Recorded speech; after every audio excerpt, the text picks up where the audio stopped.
Aku sekarang kembali kepada Allah. Aku tidak akan mencuri lagi. Aku tidak akan mabuk-mabukan lagi. Aku tidak akan berzina lagi.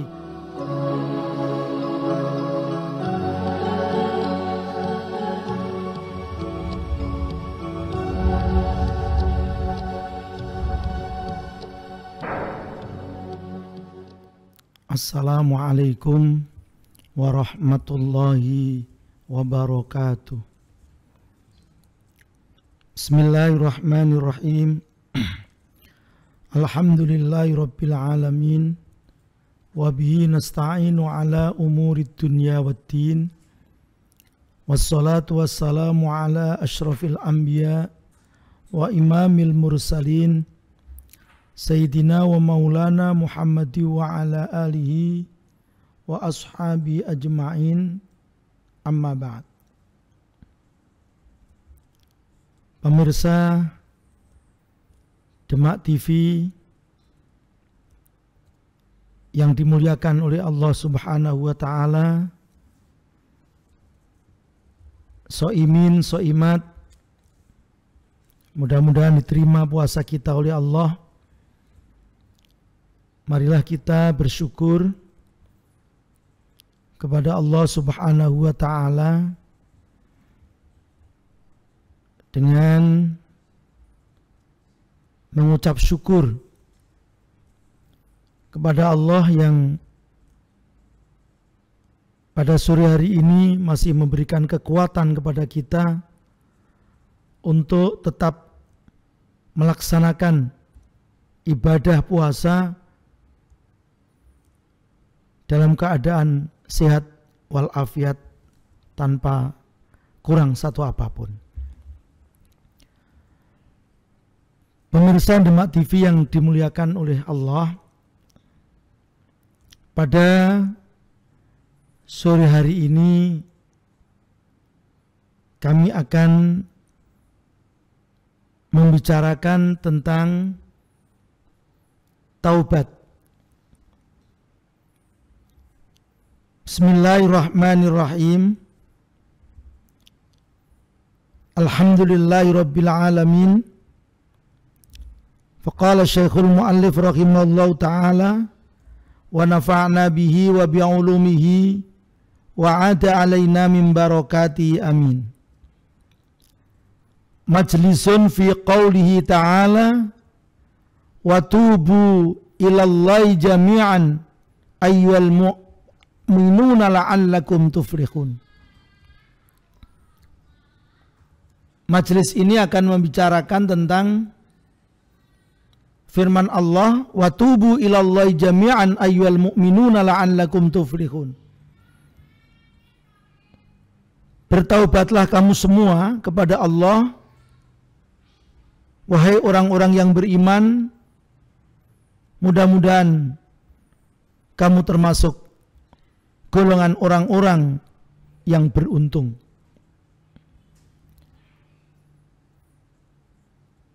Para pemirsa Demak TV yang berbahagia, kaum muslimin muslimat, hadza khitabun lil umumi bit taubati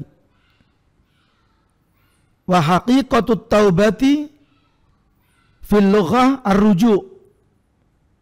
Yuqalu taba fulanun min kadza ay raja'a anhu. Fat taubatu hiya ar-ruju'u amma kana madmuman fi syar'i ila ma huwa mahmudun fi syar'i. Taubat secara bahasa adalah kembali. Seperti kalau kita mengatakan taba fulanun min kada ay raja'anu. Seseorang, si fulan, taubat dari sesuatu, berarti si fulan itu kembali dari sesuatu. Kemudian taubat secara syar'i atau secara syariat adalah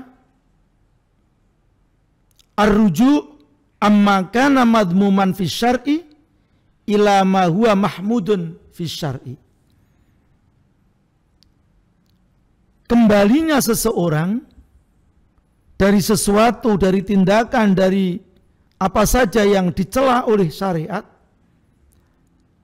menuju kepada sesuatu yang dipuji oleh syariat. Itu namanya tobat. Jadi misalkan seseorang itu punya kelakuan yang buruk, dia peminum, dia pencuri, dia penjamret dan seterusnya.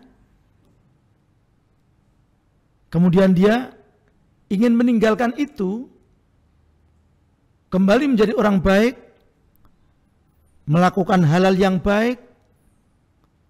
Asalnya dia nggak mau sholat, dia nggak mau zikir kepada Allah, dia kikir, kemudian dia meninggalkan kejelekan-kejelekan itu, menjadi orang yang baik, menjadi orang yang ahli sholat, menjadi orang yang dermawan. Itu namanya taubah.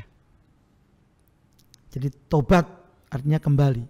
Kenapa disebut kembali? Karena hakikatnya orang yang maksiat,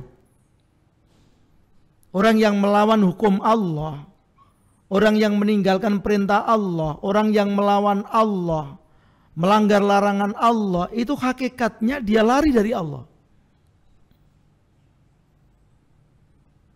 Hatinya tidak ada Allah. Maka di suatu hadis Rasulullah Sallallahu Alaihi Wasallam mengatakan bahwa atau bersabda, seseorang yang beriman apabila dia melakukan semacam mencuri atau berzina, maka pada saat itu di hatinya tidak ada Allah. Dia meletakkan atau dia menghilangkan Allah dari hatinya. Berarti dia menjauh dari Allah. Jadi orang yang maksiat, orang yang tidak melakukan perintah Allah, orang yang melawan larangan Allah, itu adalah orang yang jauh dari Allah. Dia menjauh dari Allah. Nah, kemudian dia ingin kembali kepada Allah, berarti dia taubat namanya. Kembali kepada Allah, mulai mendekat kepada Allah. Wal ilmu bi anna adz-dzunuba wal ma'asi muhlikatun mub'idatun minallahi azza wa jalla wa min jannatihi. Jadi orang yang bertaubat itu mulai menyadari, sadar, mengakui bahwa dosa-dosa dan maksiat itu merusak dan menjauhkan dia dari Allah Azza wa Jalla dan juga dari surganya.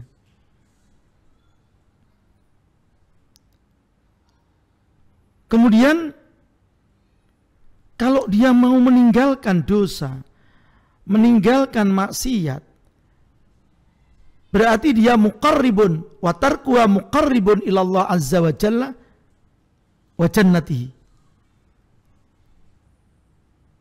Dan meninggalkan dzunub wa tarkuha, meninggalkan dzunub, meninggalkan maasi adalah mendekatkan seseorang kepada Allah Azza wa Jalla dan sekaligus mendekatkan juga dari surganya.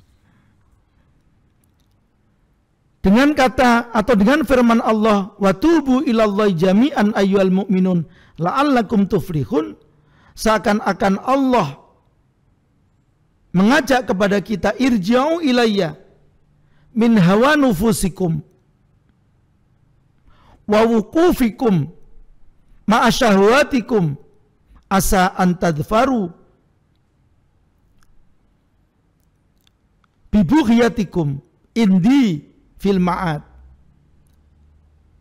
wa tabqu fi ni'mati fi daril baqa war qarar wa tuflihu wa tafuzu wa tanju wa tadkhulu bi rahmati bil jannatil ulya al mu'addah lil abrar.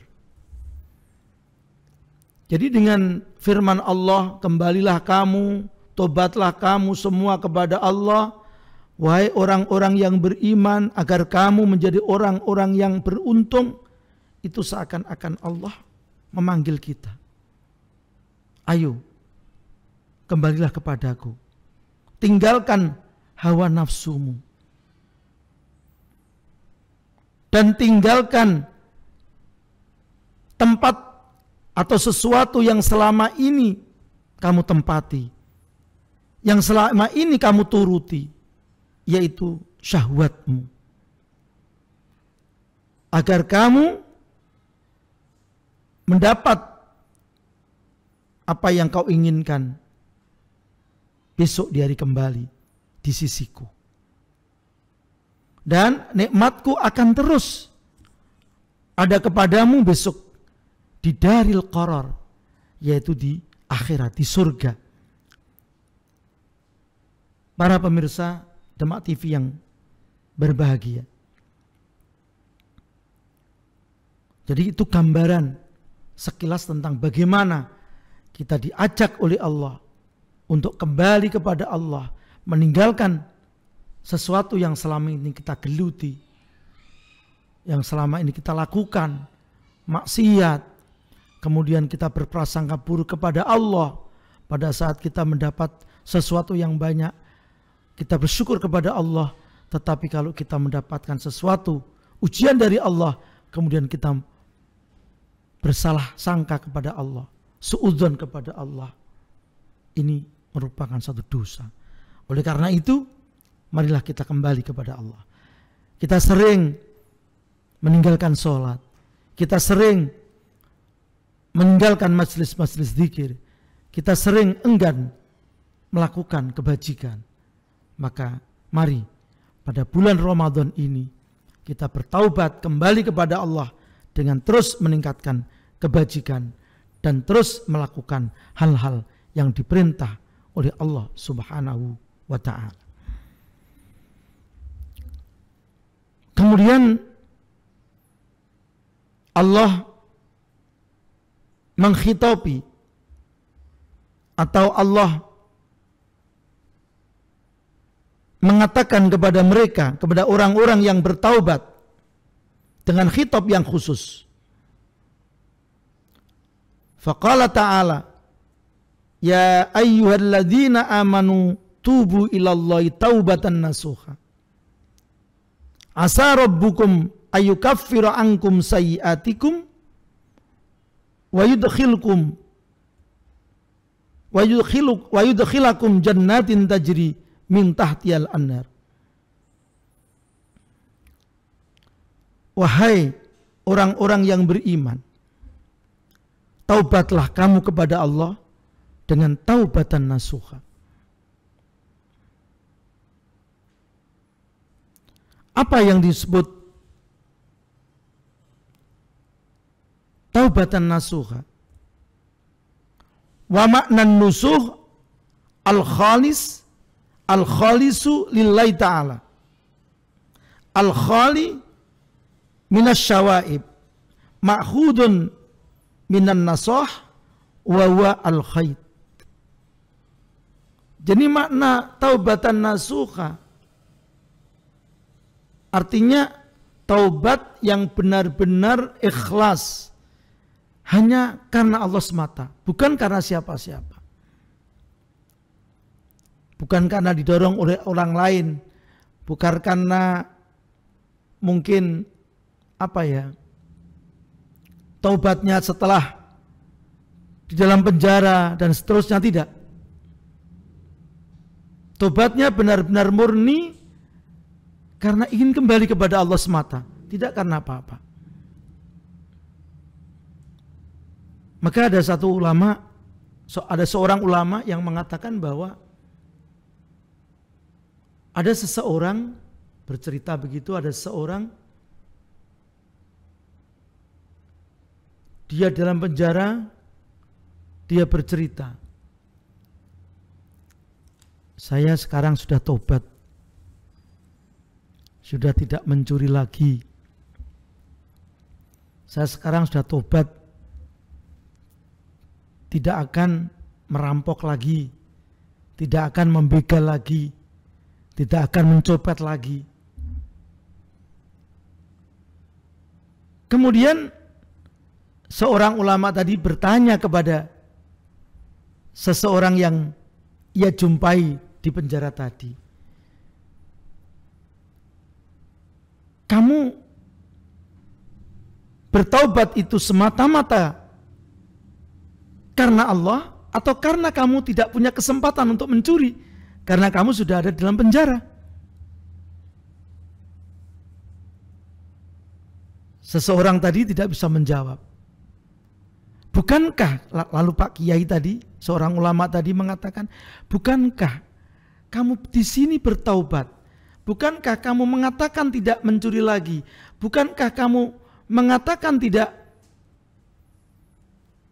merampok lagi? Karena kamu memang tidak punya kesempatan untuk merampok. Karena kamu sudah tidak punya kesempatan untuk mencuri. Taubatmu akan dianggap sebagai taubat yang karena Allah kalau memang nanti kamu sudah keluar dari penjara dan kamu benar-benar tidak mencuri, kemudian kamu benar-benar tidak merampok, kamu bertaubat kepada Allah, tekun ibadah, tekun sholat, tekun mengaji, tekun membaca Al-Quran, maka itulah baru dikatakan kamu benar-benar taubat yang murni, yang khalis lillahi ta'ala. Dari apa yang saya gambarkan tadi dapat kita ambil sebagai ibroh. Kita ini diberikan oleh Allah kesehatan, atau pendeknya kita masih sehat. Kita diberikan oleh Allah rizki yang banyak. Nyatanya kita setiap hari juga bisa makan. Karena Nabi mengatakan bahwa orang yang mempunyai persediaan makan 3 hari itu sudah termasuk dalam kategori orang yang kaya menurut Nabi. Berarti kalau kita seorang PNS yang mendapat gaji setiap bulan, kita kaya. Kita seorang pedagang yang di rumah kita ada persediaan makan 3 hari, kita punya uang yang bisa untuk mencukupi keluarga 3 hari, kita sudah masuk kategori orang yang kaya. Kita diberikan kekayaan oleh Allah, diberikan kesehatan oleh Allah. Kemudian kita merasa bahwa kita punya salah yang besar kepada Allah, punya dosa yang besar kepada Allah, punya dosa yang banyak kepada Allah, punya kesalahan yang demikian besar kepada Allah. Kemudian kita bertaubat. Setiap malam kita bertaubat kepada Allah. La ilaha illa anta subhanaka inni kuntu minadz zalim. Dia mengakui bahwa aku ini orang yang zalim kepadamu ya Allah. Orang yang zalim di hadapanmu ya Allah. Karena aku kurang perhatian terhadap perintah-perintahmu. Dan aku tetap saja banyak melakukan kesalahan-kesalahan di hadapanmu. Dalam keadaan dia sehat. Dalam keadaan dia punya uang. Dalam keadaan dia happy-happy. Itu tobat yang seperti ini disebut tobat yang murni karena Allah. Dia terus minta ampunan kepada Allah. Inni tubtu ilaika ya Allah. Aku bertobat kepadamu ya Allah. Nah, lain halnya dengan misalkan orang itu asalnya kaya, sehat, muda, gagah, ganteng lagi. Pada saat dia kaya, sehat, gagah, dia melakukan hal-hal yang dilarang oleh Allah. Dia senang ke tempat pelacuran. Dia sering mabuk-mabukan. Dia sering melakukan kejahatan. Setelah dia terkena stroke misalkan, dia mengatakan, aku sekarang tobat, aku sekarang kembali kepada Allah, aku tidak akan mencuri lagi, aku tidak akan mabuk-mabukan lagi, aku tidak akan berzina lagi. Ya otomatis, karena dia sudah tidak mampu untuk melakukan itu. Nah, tobat seperti ini dibanding dengan, ya meskipun ini bisa juga disebut tobat, tapi nilainya di sisi Allah, nilainya di hadapan Allah itu masih tinggi nilainya. Orang yang sehat, orang yang kuat, orang yang gagah, orang yang kaya, kemudian dia mau bertobat kepada Allah Subhanahu wa ta'ala, dibandingkan sudah loyo, ngelokro, dia baru bertobat. Maka kadang-kadang dicibir orang, ya wae tobat cara ndemake ngono. Awang sae sapa kok. Nah, itulah. Maka bertobatlah kita dengan taubatan nasuha kepada Allah. Jadi tobat yang murni. Asa rabbukum ayyukaffira ankum sayyiatikum wa yudkhilakum jannatin tajri min tahtihal anhar. Semoga Tuhan kamu semua mengampuni kejelekan kamu alias dosa-dosamu. Dosa-dosamu. Dan memasukkan kamu semua di surga yang mengalir dari bawahnya sungai-sungai yang jernih. Pemirsa Demak TV yang dimuliakan oleh Allah Subhanahu wa ta'ala, kaum muslimin, muslimat, rahimakumullah.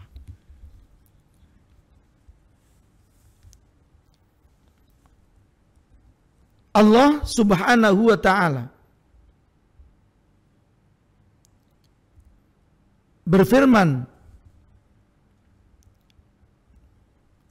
fi ayatin ukhra atau fi maudhi'in akhar,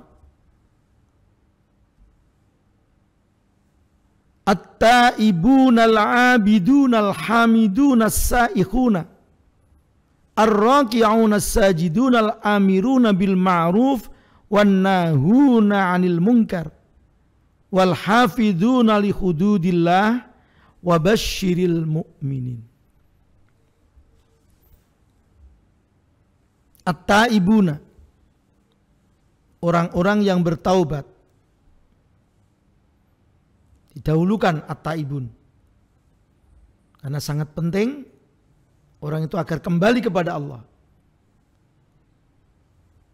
Jangan sampai jauh dari Allah. Karena Allah adalah Rabb yang merawat kita, yang menjaga kita, yang mengasih makan kita, yang menumbuhkan kita. Maka kita harus tetap kembali kepada Allah. Setelah kita kembali kepada Allah, kemudian al-abiduna, orang-orang yang ahli ibadah. Orang-orang yang selalu beribadah. Dia melakukan sholat. Ramadan dia melakukan puasa. Punya kekayaan dia membayar zakat. Pada Idul Fitri dia membayar zakat fitrah. Hak-hak hartanya kepada fakir miskin diberikan dengan zakat. Zakat mal, zakat kekayaan, zakat tijarah, zakat perdagangan. Ini al-abidun. Karena ibadah itu ada dua, ibadah mahdhah dan ibadah ghairu mahdhah. Ibadah mahdhah itu ibadah yang langsung kepada Allah.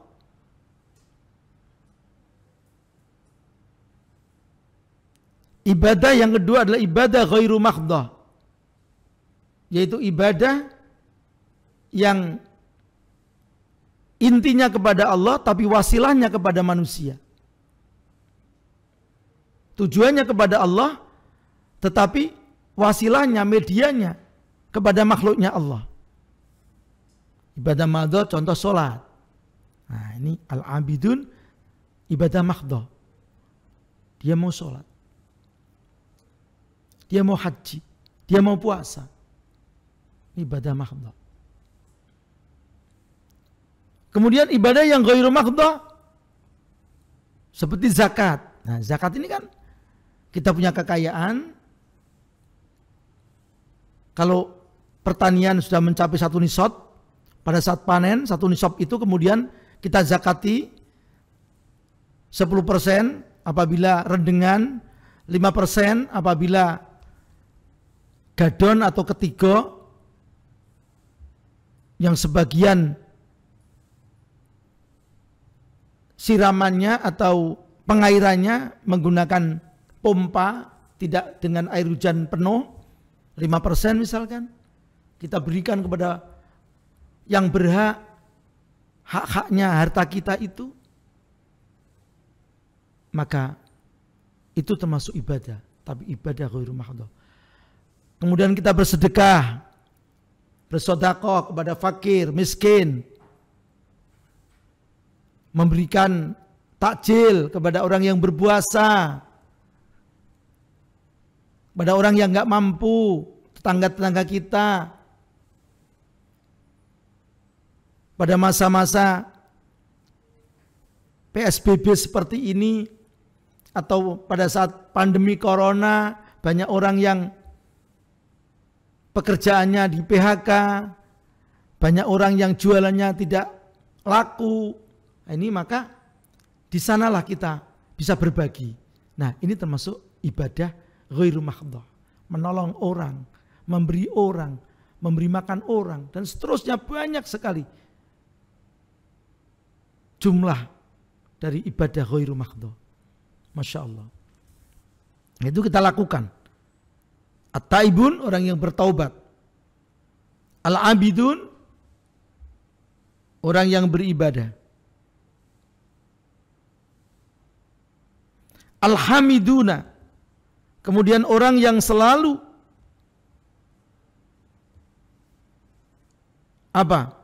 selalu memuji kepada Allah, banyak bersyukur kepada Allah. Semuanya disyukuri. Tidak ada yang dikufuri, tidak ada yang diingkari. Sehingga ada seorang ulama yang mengatakan bahwa apabila orang itu melihat mun'im yang memberi nikmat, maka dia akan selalu bersyukur. Tapi kalau hanya melihat nikmat saja, kadang-kadang dia menganggap bahwa nikmat itu kecil. Contohnya begini. Misalkan ada presiden, misalkan presiden kita, Pak Jokowi misalkan, datang ke Demak. Ada anak kecil yang dipanggil untuk naik panggung. Biasanya Pak Jokowi kan sering memanggil anak kecil ke atas panggung untuk ditanya, dan apabila bisa menjawab 5 pertanyaannya, maka dia akan mendapat hadiah. Nah, misalkan hadiahnya nggak seberapa, biasanya kan sepeda, ini tidak, misalkan ini jam tangan. Jam tangan ini kalau di pasar harganya paling-paling 50.000. Kemudian di situ ada gambarnya Garuda ada gambarnya lambang Garuda, ada lambang Garudanya dalam jam tangan itu. Nah, setelah acara itu selesai, bagaimana anak kecil ini senangnya, bahkan jam tangan ini ditunjukkan seluruh teman-temannya yang ada di dalam kampung. Kampungnya geger. Wah, ini si Fulan, atau misalkan namanya Ali misalkan, ini si Ali dapat jam tangan dari presiden, ditunjukkan kemana-mana. Padahal nilainya hanya kecil. Tapi karena melihat siapa yang memberi, maka kemudian dia bangga, dia senang. Nah, kalau kita dapat seperti itu, Masya Allah. Misalkan kita dapat uang sedikit pada saat situasi baru sepi, kita jangan melihat uang 50.000, tetapi melihat siapa yang mengasih rizki uang 50.000 ini. Kalau misalkan kita punya anak, punya orang tua yang ikut dalam rumah tangga kita, dalam rumah kita harus memberi makan 7 orang misalkan. Uang 50.000 memang sangat kecil sekali. Masya Allah. Tetapi kalau pada saat sepi semacam ini, kita dapat uang 50.000, kemudian kita bersyukur kepada Allah, kita belanjakan, insya Allah cukup dengan syukur kita. Kita buat beli beras sekian kilo, kita buat beli lauk yang sederhana, maka akan cukup. Dan kita tetap akan harus bersyukur kepada Allah. Tidak boleh lalu kita berburuk sangka kepada Allah, kemudian kita marah-marah, kita enggak bersyukur. Enggak, kita harus tetap bersyukur. Karena yang memberi adalah Allah. Kebesaran Allah, keagungan Allah, maka kita akan bersyukur. Jadi kalau kita melihat Al-Mun'im yang memberi nikmat, maka kita akan bersyukur. Tapi kalau semata-mata melihat nikmatnya, kadang-kadang kita malah menggerutu, tidak bersyukur. Maka kita harus tetap at-taibun, orang-orang bertobat. Allah kemudian menyebutkan di belakangnya adalah al-abidun, itu merupakan gambaran. Jadi sifat-sifat manusia yang baik disebutkan setelah at-taibun, itu ada semacam korelasi bahwa orang yang bertaubat itu harus al-abid. At-taib, al-abid. Yang kedua al-hamid. Al-abidun, at-taibun, al-abidun, al-hamidun. Kemudian yang selanjutnya adalah as-saihun. As-saihun, ulama ada 3 pendapat. Ada yang memaknai as-saihun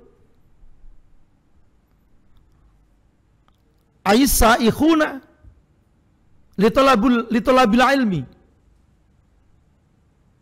Jadi ada as-saihun dikatakan merantau untuk mencari ilmu, mengembara untuk menuntut ilmu. Ada ulama yang mengatakan atau menafsiri as-saihun adalah orang yang berjuang untuk agama Allah. Itu as-saihun. Nah, kalau ini lebih luas. Lebih luas. Orang yang berjuang untuk menegakkan agama Allah. Bapak, Ibu, dan saudara pemirsa Demak TV yang dimuliakan oleh Allah. Berjuang menegakkan agama Allah sangat luas sekali. Dan ragamnya sangat banyak sekali. Maka posisikan diri kita di tengah-tengah masyarakat dengan tetap ikut memperjuangkan agama Allah di situ. Di situ ada masjid. Bagaimana kita bisa berperan untuk ikut meramaikan masjid itu dengan sholat berjamaah. Terutama kita mengkampanyekan dengan terus-menerus jamaah subuh. Misalnya begitu. Di situ ada kegiatan-kegiatan yang mengarah kepada syiar agama. Kita ikut tampil di dalamnya. Kita ikut berpartisipasi di dalamnya. Ada musola, kita ikut merawatnya. Bagaimana musola itu? Tetap banyak orang-orang yang jamaah di situ. Tetap berjalan pengajian rutin. Inilah peran-peran kita di tengah-tengah masyarakat. Apabila kita ingin, apa yang kita lakukan? Semata-mata li'ila'i kalimatillahi hiyal ulia. Menegakkan kalimat Allah tetap tinggi. Agama Allah tetap ya'lu wa la yu'la alaih. Ini as-saihun. Yang ketiga, ada yang memaknai atau menafsiri as-saihun adalah as-shaimun. Orang-orang yang berpuasa. Nah, ini kita alhamdulillah saat ini kita sedang melaksanakan puasa Ramadan. Alhamdulillah. As-saihun. Kemudian ar-raki'un orang-orang yang ahli rukuk kepada Allah, orang-orang yang as-sajidun, orang yang ahli sujud kepada Allah, orang yang ahli sholat. Ar-raki'un as-sajidun. Jadi orang yang taubat itu adalah orang yang abidun, beribadah, alhamidun, orang yang terus bersyukur memuji Allah, as-saihun, orang yang berpuasa, orang yang menuntut ilmu, ar-raki'un as-sajidun, orang yang terus sholat. Kenapa di sini ada al-abidun, di sini masih ada ar-raki'un dan as-sajidun, ada spesifikasi untuk sholat. Kenapa? Karena sholat itu sesuatu yang rutin yang harus dilakukan terus menerus. Dan orang kadang-kadang malas. Maghrib sholat, habis maghrib makan, ada adzan sholat lagi. Kadang-kadang orang gersah. Nek cara wong desa ni agak enggeh-enggeh wis sholat meneh. Ini maka ada spesifikasi untuk penyebutan ar-raki'un as-sajidun, karena memang sholat itu ibadah yang paling utama. Kuncinya ibadah adalah sholat. Apabila sholatnya baik, insya Allah ibadah yang lain, amal yang lain baik. Maka baik dan buruknya ibadah seorang dilihat dari bagaimana orang itu melaksanakan sholat, melakukan sholat. Baik tepat waktu ataupun tidak, baik khusyuk ataupun tidak, baik banyak atau sedikit, atau intensitasnya. Dia mau melakukan sholat qobliyah, ba'diyah, duha, sholat malam, dan seterusnya. Maka ada penyebutan tersendiri ar-raki'un as-sajidun. Al-amiruna bil ma'ruf. Kemudian orang itu mau melakukan amar ma'ruf. Jangan salah paham bahwa amal ma'ruf itu mesti harus pidato seperti ini, enggak. Harus jadi mubalek, enggak. Harus jadi pembicara, enggak. Itu bagian daripada amar ma'ruf, orang yang diberi oleh Allah kemampuan untuk berbicara di depan umum sebagai seorang pembicara, seorang mubalek, diberi ilmu yang banyak oleh Allah, jadi seorang alim, seorang kiai. Itu bagian. Tetapi Anda pun kaum muslimin dan muslimat yang dimuliakan Allah bisa melakukan amar ma'ruf, wan nahuna 'anil munkar, dan mencegah kejelekan. Kan bisa, misalkan ada orang mau melakukan kejelekan, kebetulan panjenengan melihatnya, ya ditegur aja, Mas, mbok aja ngono. Ada orang yang mabuk, wis dilereni, jadi tutupen botolmu, jadi ndak usah diteruskan. Sudah berhenti, tobat. Itu bagian daripada amar ma'ruf. Apa sih untungnya kalau kamu tetap mabuk, minum minuman, padahal kamu sudah punya anak? Enggak malu dilihat sama menantumu, dilihat sama anakmu. Kasihan mereka. Nah, ini bagian daripada amar ma'ruf dan nahi mungkar. Ayolah kita sholat, ayo kita jamaah. Ada teman-teman kita yang masih belum mau sholat, nongkrong di depan rumah, sudah adzan, dikomandangkan di masjid, di musola, kita berangkat, kemudian kita ajak, ayo mas sholat jamaah monggo, ayo mas jamaah bareng-bareng, biar kelihatan guyub, satu kampung, sholat di musola semua, biar rame lah musolanya, biar rame masjidnya, ayo. Ini amar ma'ruf. Ngerti deh? Nahi mungkar tadi. Jadi ada orang yang senengannya dengan tetangganya itu ramai, gegeran dan sebagainya. Kita undang, kita nasihati. Bagaimana dia bisa hidup yang rukun, yang damai dengan tangganya. Ini tidak harus memanggil kiai, sama-sama tetangga kita bisa melakukan apa yang disebut amar ma'ruf nahi mungkar. Kemudian wal hafidhuna li hududillah, dan menjaga hukum-hukum Allah, batasan-batasan Allah. Jadi sebenarnya kita ini diberi oleh Allah nikmat yang luar biasa. Apa yang dihalalkan oleh Allah itu mempunyai dampak yang positif. Dan apa yang diharamkan oleh Allah itu pasti ada dampak negatifnya.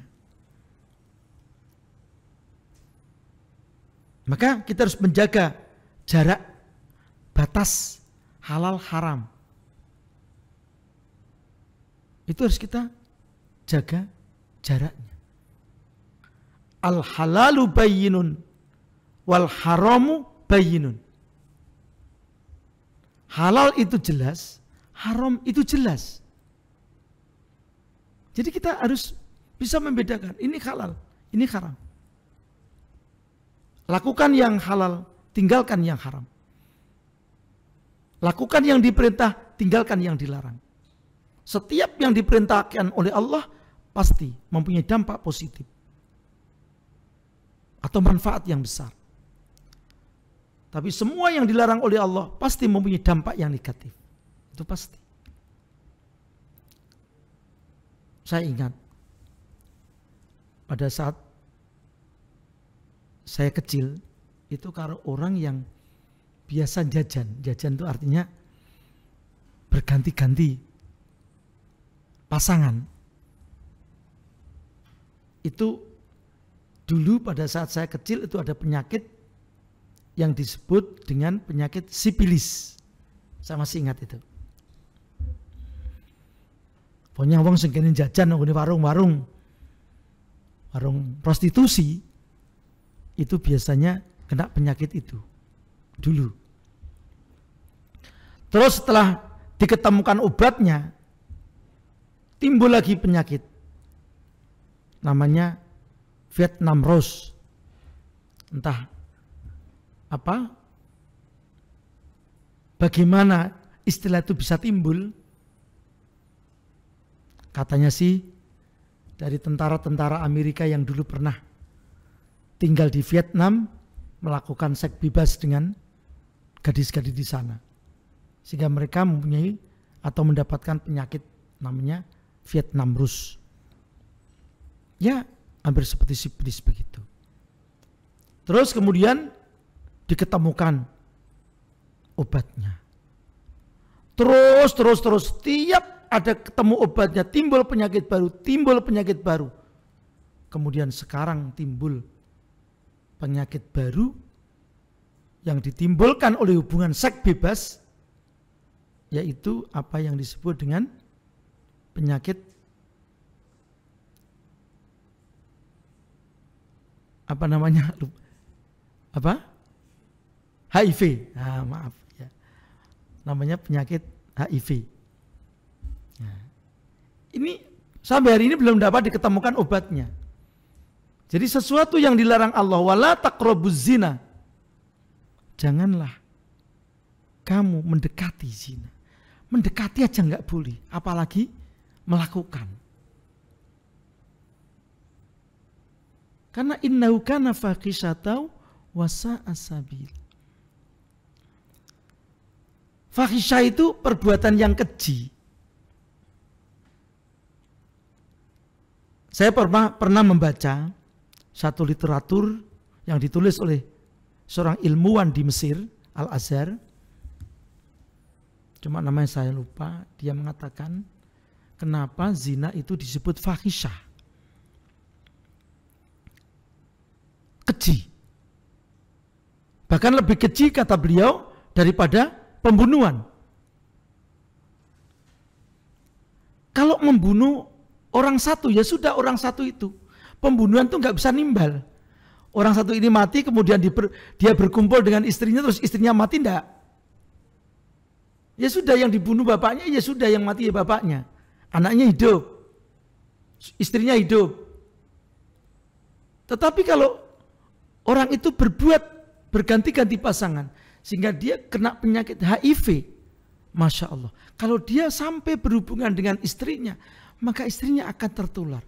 Kalau istrinya nanti mengandung anaknya, anaknya akan positif HIV. Satu orang yang kena akan berimbas kepada banyak orang. Naudzubillah. Nah, inilah. Maka hal-hal yang diperintahkan oleh Allah itu pasti ada manfaatnya. Dan hal-hal yang dilarang oleh Allah pasti ada madharatnya. Ada dampak negatifnya. Ada yang dampaknya besar, ada yang dampaknya kecil. Tetapi tetap membawa dampak yang negatif.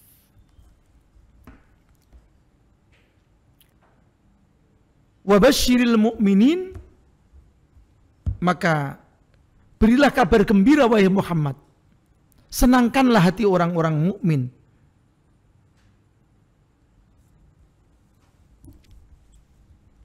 Para pemirsa Demak TV yang budiman, dari urutan penyebutan Allah, firman Allah At-Taibun, dengan menyebutkannya menggunakan isim ma'rifah. Setelah itu summa wasafahu bihadil awsaf al-hamidah fa'ulima annat ta'iba min man hadi sifatu. Fa'ulima annat ta'iba man hadi sifatu. Fa'idat tasawabiyah istahaqqal bisyarah. Wasmal iman.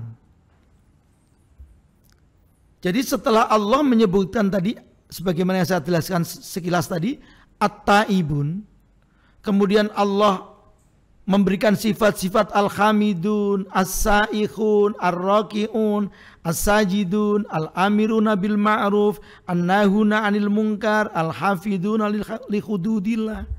Setelah menyebutkan orang-orang yang bertaubat, kemudian Allah menyebutkan orang yang beribadah, orang yang memuji Allah, orang-orang yang berpuasa, orang menuntut ilmu, orang-orang yang rukuk sujud atau sholat, orang-orang yang mau amar ma'ruf nahi mungkar, orang-orang yang menjaga hukum-hukum Allah, batas-batas yang diberikan oleh Allah, maka dapat diketahui bahwa orang yang bertobat adalah manit tasofa bihadas atau bihadis sifat, yaitu orang yang mempunyai sifat dengan sifat-sifat ini, yaitu sifat ahli ibadah, sifat ahli syukur, dan seterusnya.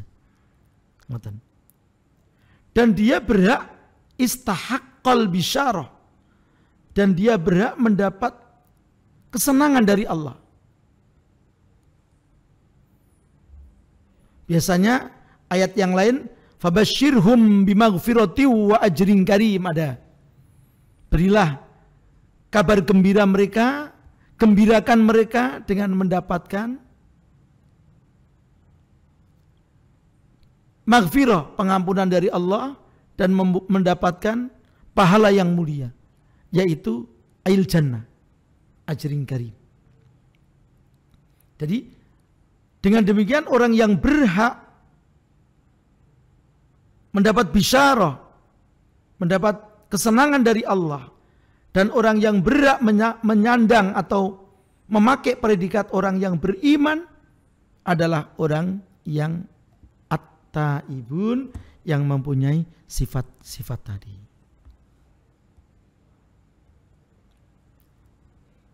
Para pemirsa Demak TV yang berbahagia, nah, ada hal yang harus dihindari oleh orang-orang yang bertaubat kepada Allah.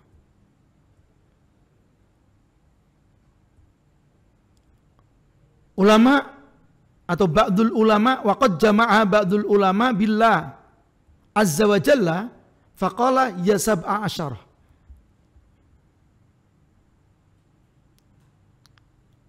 Al ulama billah azza wa jalla, sebagian ulama billah azza wa jalla ngendika bahwa dosa yang harus dihindari itu ada 17.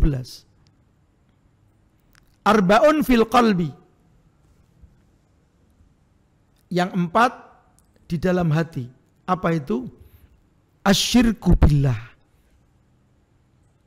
Musyrik kepada Allah. Mensekutukan Allah. Jangan sekali-kali kita mensekutukan Allah.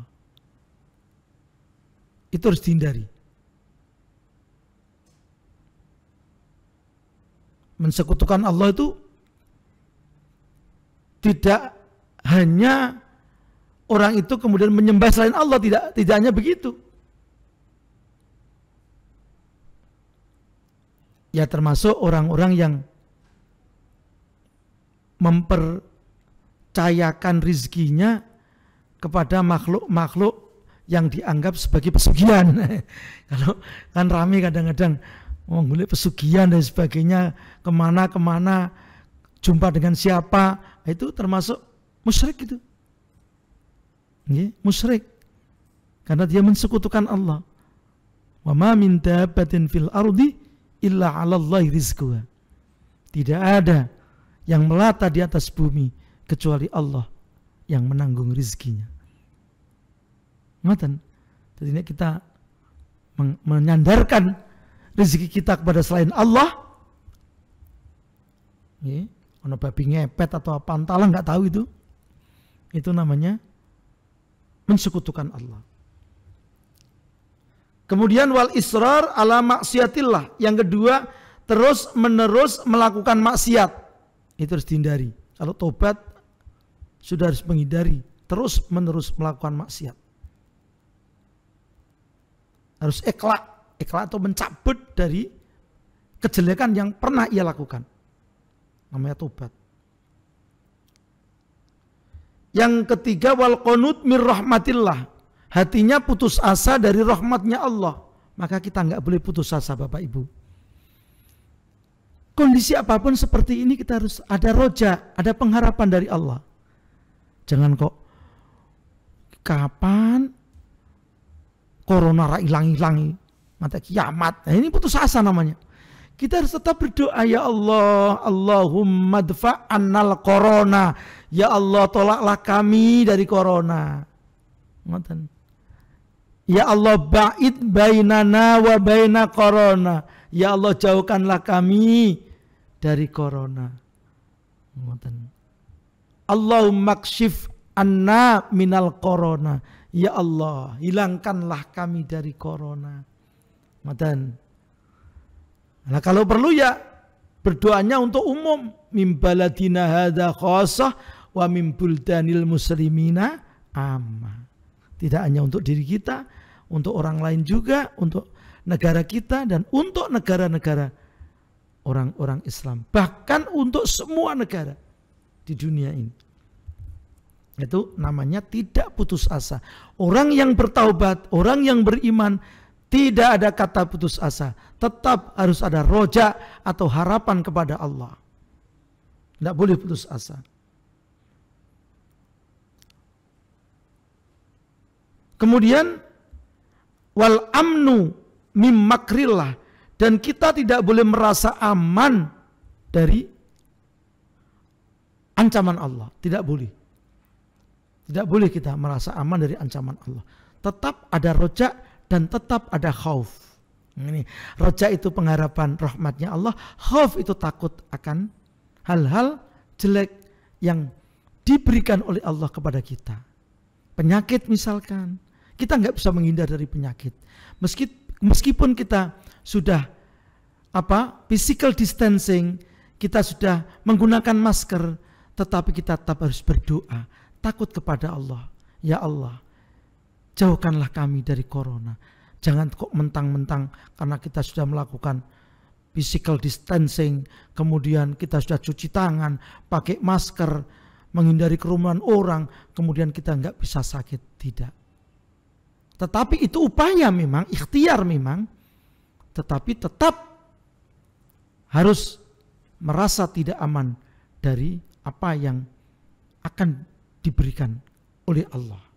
Jadi artinya kita tetap harus khauf, sehingga kita akan tetap berdoa kepada Allah untuk dihindarkan dari bala.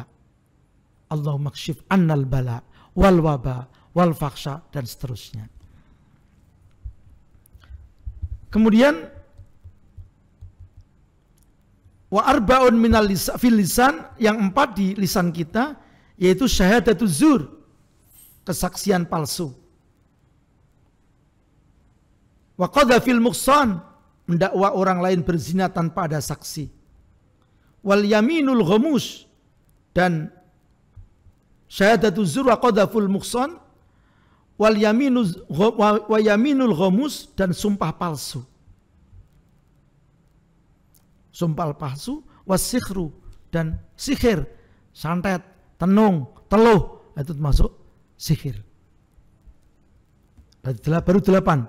Yang 3 fil batni. Cepat saja karena sudah hampir jam 17. Waktunya kita harus Bapak Ibu mempersiapkan diri untuk berbuka puasa. Wasalasun fil batni. Jadi yang 4 tadi di hati, yang 4 di lisan, yang 3 di perut kita. Apa itu? Syurbul khamr, minum arak, harus kita hindari. Kalau memang kita mengatakan kita sebagai orang yang sudah bertaubat.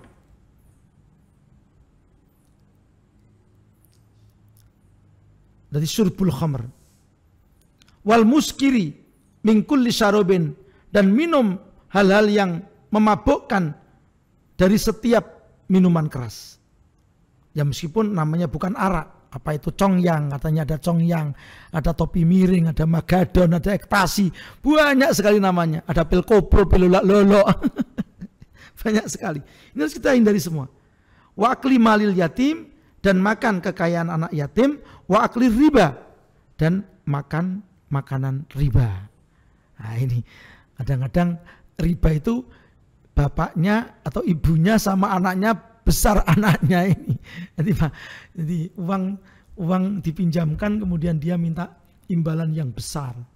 Ya banyaklah cara-cara riba yang tidak dihalalkan oleh Allah. Yang satu di kaki kita. Jadi tadi 3, tadi kan dikatakan bahwa yang harus kita hindari adalah 17. Yang 3 di hati, yang 3 di lisan berarti yang 4 di hati, yang 4 di lisan berarti 8, yang 3 di perut berarti 11, kemudian wasnatani fil farj, yang 2 berarti 13, yaitu dalam farji atau alat kelamin kita, itu az-zina wal liwata.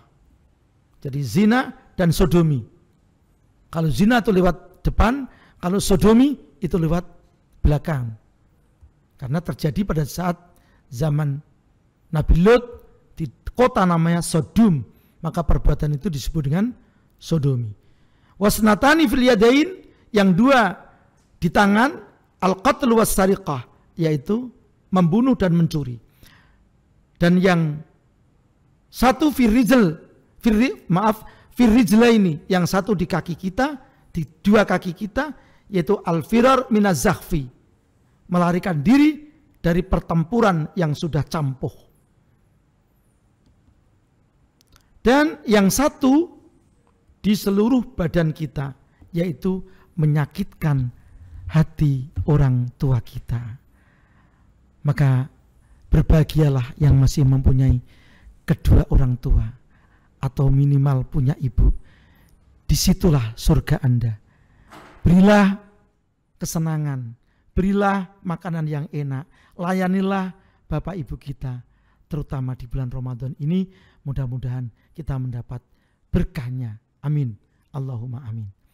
Bapak Ibu, saudara yang berbahagia, demikian yang dapat saya sampaikan dari majelis fi qouli ta'ala wa tubu ilallahi jami'an ayyuhal mu'minun la'allakum tuflihun. Segala kekurangan dan kesalahan mohon dimaafkan. Semoga kita semua puasanya diterima oleh Allah, mendapat ridho, mendapat berkah. Amin. Allahumma amin. Wallahul muwaffiq ila aqwamit thoriq. Wassalamualaikum warahmatullahi wabarakatuh.